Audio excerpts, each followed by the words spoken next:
Hello everyone, welcome to day 14th of February Lead Code Challenge, and today's question is graph biparate. In this question, you are given a undirected graph and you need to return true if it happens to be a biparate. Uh, if it is not, should return false. How can you define a graph whether it's biparate or not? The rule is if you can split its set of nodes into independent subsets A and B such that every edge in the graph has one node in A and another node in B. Sounds a little confusing. What it means is you can split the graph into two parts such that every node in set A has an edge representing one point in A and another point in B. The graph is given in the following way. That's the semantics, and let's walk through an example. You have a graph 0, 1, 2, and 3, and the edges are specified as follows. So the 0th index is linked with 1 and 3. So at the 0th index, you have two edges, 1 and 3. At first index, the connection is 0 and 2. So 0 and 2. At 2, we have 1 and 3. So we have 1 and 3 here. And at uh, third position, third index, we have 0 and 2. So this is the graph that is given to us. Now let's try and see how can we divide it into two groups such that every connection or every edge has one node in A and other node in B. So that can be done by dividing it into 0 and 2 and 1 and 3, and you will see whatever out of all the edges, uh, there always the case where the one node lies in the set A. Let's call this set A, and the other one is set B. So let's try and understand. So this edge is 0 and 3. It lies 0 lies here and 3 lies here. Sounds great. This edge, let's talk about this edge. One edge lies, so it's 0 and 1. So 0 lies here, 1 lies here. Sounds great. Let's talk about this edge. 1 and 2. So 1 lies here, 2 lies here. Sounds great. And 2 and 3. 2 lies here and 3 lies here. So this satisfies the rules that are specified in the question with respect to being a bipyrate or not. Uh, Hence we return true from it. Otherwise we would have returned false. Let's talk about the other example as well. In this case, what are the connections starting from the edge 0, 1, 2 and 3. So here we get 1, 2 and 3.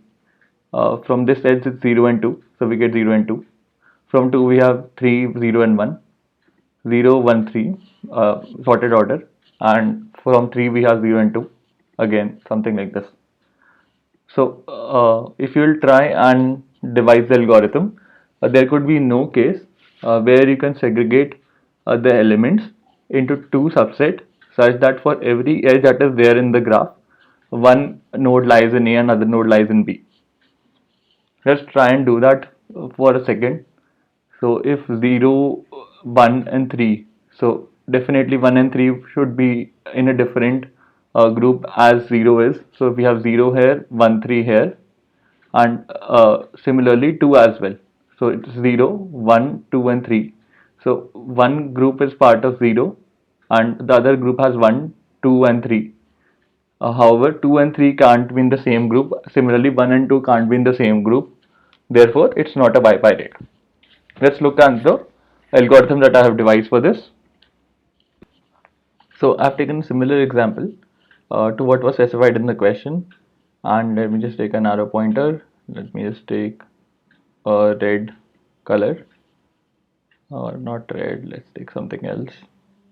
Let's take a magenta color, and as the question says, we need to divide into two groups such that every edge, what out of all the edges, one lies in group A. So this is group A and this is group B. Let's look at the algorithm. It's a graph problem, as the question itself says. It's whether a graph is bipyrate or not. We'll be using a DFS way to solve this question. You can also code it by the BFS way. And let's try to talk about the algorithm. The algorithm is a graph coloring algorithm where you are trying to color all the nodes that are present in the graph with variety of colors: blue, red and green. Blue stands for an uncolored graph.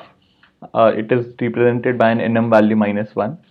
red stands for 0 and green stands for 1. So I have taken a color array for storing the colors that are associated with each node in the graph. So 0 gets -1, 1 gets -1, 2 gets -1, 3 gets -1. This is how the graph representation is. 0th index we have two edges 1 and 3. From 1 we have 0 and 2, and from 2 we have 1 and 3, and from 3 we have 0 and 2. So let's try and do a BFS way. You start with a particular color, you start with green, and you color all its neighbors to red, and from that again you do the repetitive way unless you find a conflicting way where both the the node and its adjoining children is of the same color, either red or green. If that happens to be the case, you abort the process. So let's just walk through the example and I'll explain it to you. So we are starting with this color, this node, 0th index, and as soon as I'm starting, what will I do? I'll paint it green. So this gets a value, this gets a value green 1. So let's just update this to 1. So this gets 1, and from this node I'll move on to all its adjoining children and I'll paint them as red. So this gets red, this gets red. How did I paint this? How did I establish the connection using the graph? So from 0 we have two nodes 1 and 3, and since this was getting green, these two will be getting red. And let's just update this information here.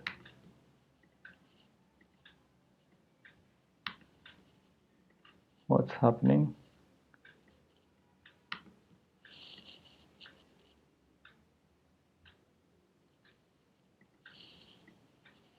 So this gets 0 and this also gets 0.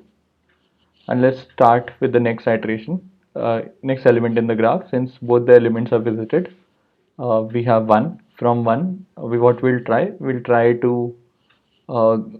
try to color the nodes provided the current node is -1. Since it's already of a particular color, it's already red, we will try and color all its neighboring nodes in a DFS fashion with the color that is opposite of the current color. So from here, since it's red, we'll try and paint the adjoining node as green.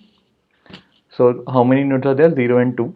Since 0 and 2 are there, and these are this is already colored, we will ignore it, and we will move on to the next node. And uh, here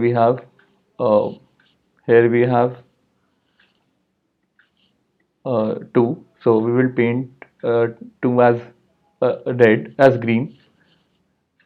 So this gets green,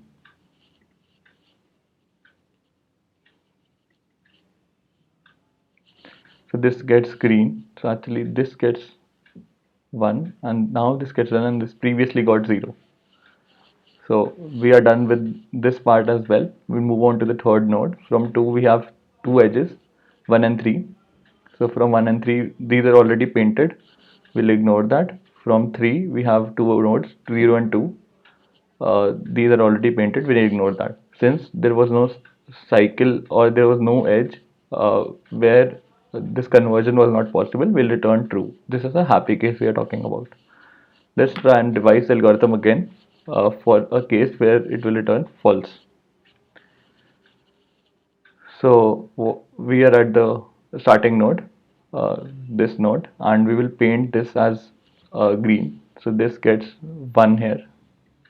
So this gets 1. And what are the joining nodes? 1, 2, and 3. Which color should these be painted? These should be painted with red. So let's update this to red. Red, red, red, and this gets 0, 0, 0. So this edge is completely traversed all these three nodes, and let's move on to the other node. We get 1. From 1, how many nodes are there? two nodes are there. Which colors these should be painted? Since it has red in it, it should be green. Green should be painted in these two nodes. We check this node. This is already green. Happy case. Abort the process. Move on to the next iteration. We move on to the other node. We have two here. So these two nodes already have a similar kind of color, which means that's a failure case and we return false from it. By virtue, the node and its adjoining nodes are already colored with the same color, which happens to be red in this case. This is a failure case. You abort the process and return false from your complete core logic. So let's quickly code this up. Let me define the color array as told, and this will store what colors are assigned to each node in the graph and what would be the length of this color array. It would be graph.length. And let's fill this array with -1 color that stands for blue, as in our case, as explained in the algorithm. Let's start the iteration. I is equal to 0, I is less than len I plus plus,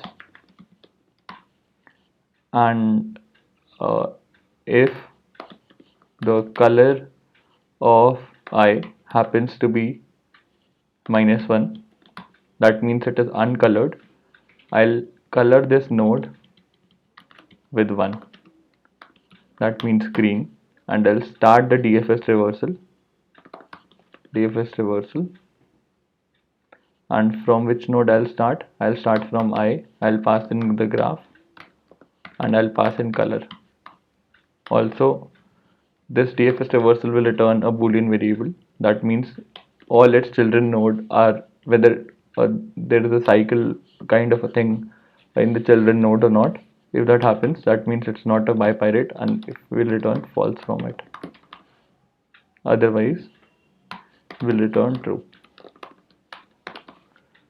Let's try and write the private method for checking whether it's possible to color all its inner nodes or not. Integer index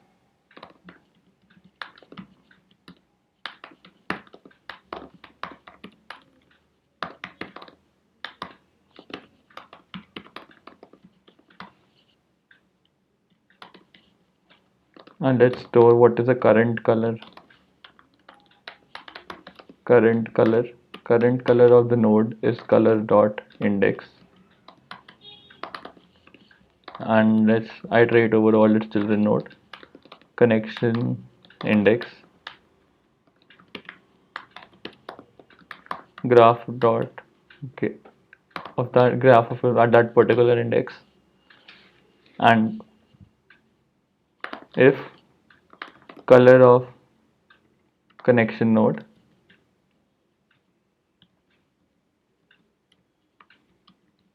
actually it should be connecting index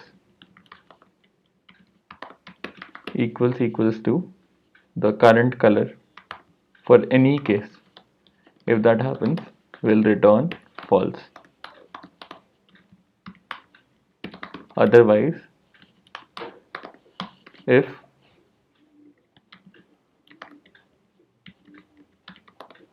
equals to -1, that means it's uncolored. I'll perform the DFS starting from connecting nodes, and I'll pass in graph and I'll pass in color. If this returns false, if I'm unable to color these nodes internally, then I'll return false. Also, before invoking the DFS on its children node, I'll update the color to 1 minus current color. So this part is important. Otherwise, you could have written if current color equals to if current color equals to 1, then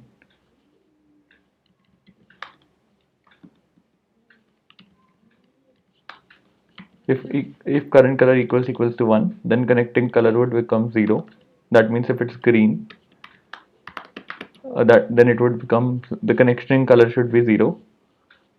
Otherwise, if connecting current color is 0, the color of the connecting index is 1.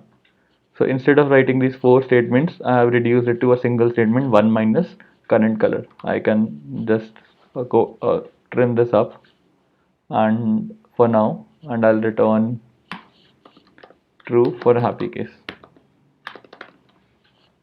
So what we are doing is whether it is not possible to make it bipyrate, not whether it is it possible to make it bipyrate. Accepted. What is the time complexity of this approach? The time complexity is the order of n square, the typical graph traversal complexity. And space complexity is order of n, the number of, n stands for the number of nodes, as we are using a colored array. Thanks for watching the video. Hope you enjoyed it.